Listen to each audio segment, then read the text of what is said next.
Olympic स्वर्ण पदक नहीं जीता था? तो 1960 के। तो पहले का बी ऑप्शन राइट आंसर है। अगला सवाल को देखिएगा, क्वेश्चन नंबर सेकंड को। निम्नलिखित में से कौन कट्टरपंथी राष्ट्रवादियों के एक समूह गरम दल का नेता था? इनमें से कौन कट्टरपंथी राष्ट्रवादियों के एक समूह गरम दल का नेता था? बिपिन चंद्र पाल थे। डी ऑप्शन राइट आंसर है। नेक्स्ट अगला सवाल को देखिएगा, क्वेश्चन नंबर थर्ड को। वह संगीतकार जिसको 2019 में भारत रत्न से सम्मानित किया गया था, वो कौन थे? वह संगीतकार जिसको 2019 में भारत रत्न से सम्मानित किया गया था, तो भूपेन हजारिका को दिया गया था। सी ऑप्शन राइट आंसर है। अगला सवाल को देखिएगा, क्वेश्चन नंबर 4 को। भारत के नियंत्रक और महालेखा परीक्षक यानी सीएजी का कार्यकाल कितने साल का होता है? बताइए, सीएजी का कार्यकाल कितने साल का होता है? तो पूरे 6 साल का होता है। डी ऑप्शन बिल्कुल राइट आंसर है। अगला सवाल को देखिएगा, क्वेश्चन नंबर 5। भारत में प्रायोगिक आधार पर सूक्ष्म वित्त आंदोलन औपचारिक रूप से किस वर्ष शुरू किया गया था? भारत में प्रायोगिक आधार पर सूक्ष्म वित्त आंदोलन औपचारिक रूप से किस वर्ष शुरू किया गया था? तो 1992 से शुरू किया गया था। बी ऑप्शन राइट आंसर है। अगला सवाल को देखिए, क्वेश्चन नंबर 6 को। स्पीकर की संस्था और भारतीय संविधान में उनकी भूमिका किस संविधान से ली गई है? स्पीकर की संस्था और भारतीय संविधान में उनकी भूमिका किस संविधान से ली गई है? तो ब्रिटिश संविधान से ली गई है। डी ऑप्शन राइट आंसर है। अगला सवाल को देखिए, क्वेश्चन नंबर 7 को। निम्नलिखित में से किस राज्य में फसल कटाई के अवसर पर जवारा नृत्य किया जाता है? किस राज्य में फसल कटाई के अवसर पर जवारा नृत्य किया जाता है? तो मध्य प्रदेश में किया जाता है। सी ऑप्शन राइट आंसर है। नेक्स्ट अगला सवाल को देखिएगा, क्वेश्चन नंबर तो साथियों, आप सभी लोग के लिए दिल्ली पुलिस एग्जाम के लिए जो क्रैकी पीडीएफ है, इस पीडीएफ में आपको देखिए पूरे जीके जीएस और करंट अफेयर के मिलाकर पूरे 50 क्वेश्चन पूछा रहे हैं। इसी पीडीएफ का इस टाइम बोलबाला है। यदि आप अपने एग्जाम में बैठने से पहले इस पीडीएफ को एक नज़र देख लेते हैं तो समझिए जीके जीएस और करंट अफेयर के जो पूरे 50 क्वेश्चन आ रहे हैं, इसी पीडीएफ में आपको बहुत अच्छी तरीके से के क्वेश्चन मिल जाएंगे। प्लस रीजनिंग के जो पूरे 25 क्वेश्चन आ रहे हैं, इसी पीडीएफ पे आपको मिल जाएगा। यानी ये पीडीएफ पूरी 75 नंबर का होने वाला है। तो ये पीडीएफ मात्र 50 रुपीज का होने वाला है। बहुत सारे स्टूडेंट का तैयारी हो चुका है, उनको लग रहा है कि हमारे तैयारी में कुछ कमी है या जिनकी कुछ भी नहीं तैयारी है, तो इस पीडीएफ को एक बार जरूर देखकर ही अपने पेपर में बैठ जाइए। आपको बहुत सारे क्वेश्चन का आंसर इसी पीडीएफ में मिल जाएगा। तो ये पीडीएफ मात्र 50 रुपीज का, तो इस नंबर पे आपको मैसेज करना है और ये पीडीएफ अपने पास मंगा लेना है। ओके, जरूर से पहले अपने पेपर से पहले इस पीडीएफ को पढ़िएगा एक बार। तो देखिए क्वेश्चन नंबर 8। निम्नलिखित में से कौन भारत में भूदान यज्ञ भूदान आंदोलन के संस्थापक थे? बताइए, भारत में भूदान यज्ञ भूदान आंदोलन के संस्थापक कौन थे? तो विनोबा भावे थे। ऑप्शन ए राइट आंसर है। अगला सवाल को देखिएगा, क्वेश्चन नंबर 9 को। निम्नलिखित में से कौन राज्य में मंत्रिपरिषद की बैठक की अध्यक्षता करता है? राज्य में मंत्रिपरिषद की बैठक की अध्यक्षता कौन करता है? तो राज्य का मुख्यमंत्री करता है। डी ऑप्शन राइट आंसर है। अगला सवाल को देखिएगा, क्वेश्चन नंबर 10 को। भारतीय संविधान के किस अनुच्छेद में निम्नलिखित का उल्लेख है कि राज्य के नीति निर्देशक सिद्धांत देश के शासन में मौलिक है और कानून बनाने में इन सिद्धांतों को लागू करना राज्य का कर्तव्य होगा? तो ये अनुच्छेद 37 में वर्णन है। ऑप्शन बी राइट आंसर है। अगला सवाल को देखिएगा, क्वेश्चन नंबर 11 को। निम्नलिखित में से किसने मौर्यकालीन भारत में अपनी यात्राओं और अनुभवों के आधार पर इंडिका नामक पुस्तक लिखी? बताइए, इंडिका नामक पुस्तक किसने लिखी थी? तो मेगास्थनीज ने लिखी थी। ऑप्शन ए राइट आंसर है। अगला सवाल को देखिएगा, क्वेश्चन नंबर 12। 13वीं शताब्दी में निर्मित लाल और भूरे बलुआ पत्थर से बनी भारत की सबसे ऊंची मीनार कौन सी है? 13वीं शताब्दी में निर्मित लाल और भूरे बलुआ पत्थर से बनी भारत की सबसे ऊंची मीनार कौन सी है? तो कुतुब मीनार है। डी ऑप्शन बिल्कुल राइट आंसर है। और एक बात की, जो डेली क्लास अपलोड हो रही है, यदि आप सभी के पास नोटिफिकेशन नहीं पहुंच पा रही है, तो यदि इसका मतलब कि आपने चैनल को सब्सक्राइब नहीं किया है, तो लगातार जिस हिसाब से दिल्ली पुलिस का पेपर चल रहा है उसी के हिसाब से आपके लिए शाम में 7 बजे पूरे पेपर का हल दे रहे हैं। तो साथियों, आप सभी से रिक्वेस्ट करेंगे कि आप अभी तुरंत चैनल को सब्सक्राइब करके नोटिफिकेशन को भी ऑन करेंगे, ठीक है। यशोधरा डालमिया किस प्रसिद्ध पुस्तक की लेखिका है? यशोधरा डालमिया किस प्रसिद्ध पुस्तक की लेखिका है? The painted world of the Warlis की। सी ऑप्शन राइट आंसर है। अगला सवाल को देखिएगा, क्वेश्चन नंबर 14।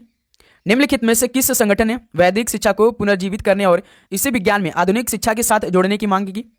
बताइए, किस संगठन ने वैदिक शिक्षा को पुनर्जीवित करने और इसे विज्ञान में आधुनिक शिक्षा के साथ जोड़ने की मांग की थी? तो याद रखिएगा, आर्य समाज ने मांग की थी। डी ऑप्शन राइट आंसर है। अगला सवाल को देखिए, क्वेश्चन नंबर 15।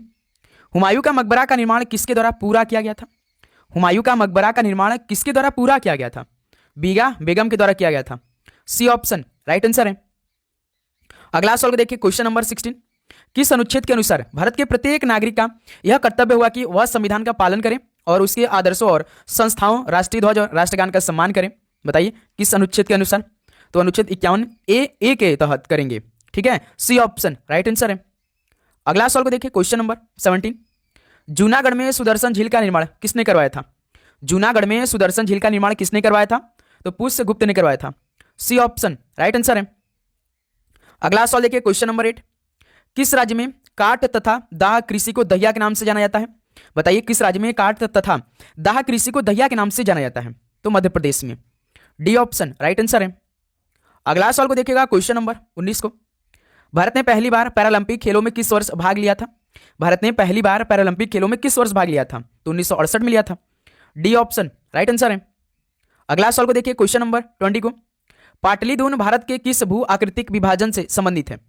पाटलिपुत्र भारत के किस भू आकृतिक विभाजन से संबंधित है? तो हिमालय पर्वत से संबंधित है। ऑप्शन ए राइट आंसर है। अगला सवाल को देखिए क्वेश्चन नंबर 21, जीवाश्मों से प्राप्त ईंधन केवल किस प्रकार की शैलों से संरक्षित होते हैं? जीवाश्मों से प्राप्त ईंधन केवल किस प्रकार की शैलों से संरक्षित है? तो अवसादी शैलों से संरक्षित होते हैं। ऑप्शन ए राइट आंसर है। अगला सवाल को देखिएगा क्वेश्चन नंबर 22, फुटबॉल विश्व कप 2022 की मेजबानी किस देश ने की थी? फुटबॉल विश्व कप 2022 की मेजबानी किस देश ने किया था? तो कतर देश ने किया था। डी ऑप्शन राइट आंसर है। ओके, चलिए अगला सवाल को देखिए क्वेश्चन नंबर 23 को, भारतीय संविधान का कौन सा अनुच्छेद भारत के महान्यायवादी की नियुक्ति और कर्तव्यों से संबंधित है? भारतीय संविधान का कौन सा अनुच्छेद भारत के महान्यायवादी की नियुक्ति और कर्तव्यों से संबंधित है? तो अनुच्छेद 76 है। डी ऑप्शन राइट आंसर है। अगला सवाल को देखिए क्वेश्चन नंबर 24, शास्त्रीय नृत्य की एक प्रसिद्ध शैली मणिपुरी रास लीला किसके द्वारा बनाई गई है? बताइए शास्त्रीय नृत्य की एक प्रसिद्ध शैली मणिपुरी रास लीला किसके द्वारा बनाई गई थी? तो ये महाराजा भागत चंद्र द्वारा बनाई गई थी। बी ऑप्शन राइट आंसर है। नेक्स्ट अगला सवाल को देखिए क्वेश्चन नंबर 25 को, निम्नलिखित में से किस नृत्य श्रेणी को संगीत नाटक अकादमी पुरस्कार के लिए नहीं चुना जाता है? इनमें से किस नृत्य श्रेणी को संगीत नाटक अकादमी पुरस्कार के लिए नहीं चुना जाता है? तो विलासिनी नाट्यम को नहीं चुना जाता है। डी ऑप्शन राइट आंसर है। कथक को चुना जाता है, कुचिपुड़ी को भी, मणिपुरी को, लेकिन विलासिनी नाट्यम को नहीं चुना जाता है। ओके, तो क्वेश्चन नंबर 26 देखिए, भारत के संविधान में स्वतंत्रता और बंधुत्व को शामिल करने का विचार किस देश से प्रेरित था? भारत के संविधान में स्वतंत्रता और बंधुत्व को शामिल करने का विचार किस देश से प्रेरित था? तो फ्रांस देश से प्रेरित था। ऑप्शन ए राइट आंसर है। नेक्स्ट अगला सवाल को देखिए और हल करिए इसे, निम्नलिखित में से क्या भारतीय संविधान की एकात्मक विशेषता है? तो इनमें से क्या भारतीय संविधान की एकात्मक विशेषता है? तो एकक नागरिकता जो कि भारतीय संविधान की एकात्मक विशेषता है। बी ऑप्शन राइट आंसर है। अगला सवाल को देखिए क्वेश्चन नंबर 28, निम्नलिखित में से किस राज्य में लू की परिघटना देखी जा सकती है? तो साथियों किस राज्य में लू की परिघटना देखी जा सकती है? तो राजस्थान राज्य में देखी जा सकती है लू की परिघटना। सी ऑप्शन राइट आंसर है। अगला सवाल को देखिए क्वेश्चन नंबर 29, उपन्यास तमस किसके द्वारा लिखा गया है? बताइए, हमने आपको गोदान नहीं करवाया था जो आज के पहले शिफ्ट में पूछा गया था, प्रेमचंद के द्वारा लिखा गया था। बताइए आपको वैसे नहीं कराया जाएगा तो क्या आपको नहीं याद होगा? आज के पहले शिफ्ट में गोदान का पूछा था, ठीक है। तो बताइए तमस किसके द्वारा लिखा गया था? तो भीष्म सानिक द्वारा लिखा गया था। सी ऑप्शन राइट आंसर है। क्वेश्चन नंबर 30 को देखिए, भारतीय संघ की कार्यपालिका के अंतर्गत कौन नहीं आता है? इनमें से भारतीय संघ की कार्यपालिका के अंतर्गत नहीं आता है। जैसे राष्ट्रपति आते हैं, मंत्री परिषद भी आते हैं, प्रधानमंत्री आते हैं, लेकिन भारत के जो मुख्य न्यायाधीश होते हैं ये नहीं आते भाई भारतीय संघ की कार्यपालिका के अंतर्गत। सी ऑप्शन राइट आंसर है। अगला सवाल को देखिए क्वेश्चन नंबर 31, भारत को शूटिंग स्पर्धा में अपना पहला ओलंपिक पदक किस ओलंपिक खेल में प्राप्त हुआ था? भारत को शूटिंग स्पर्धा में अपना पहला ओलंपिक पदक किस ओलंपिक खेल में प्राप्त हुआ था? तो एथेंस 2004 में मिला था।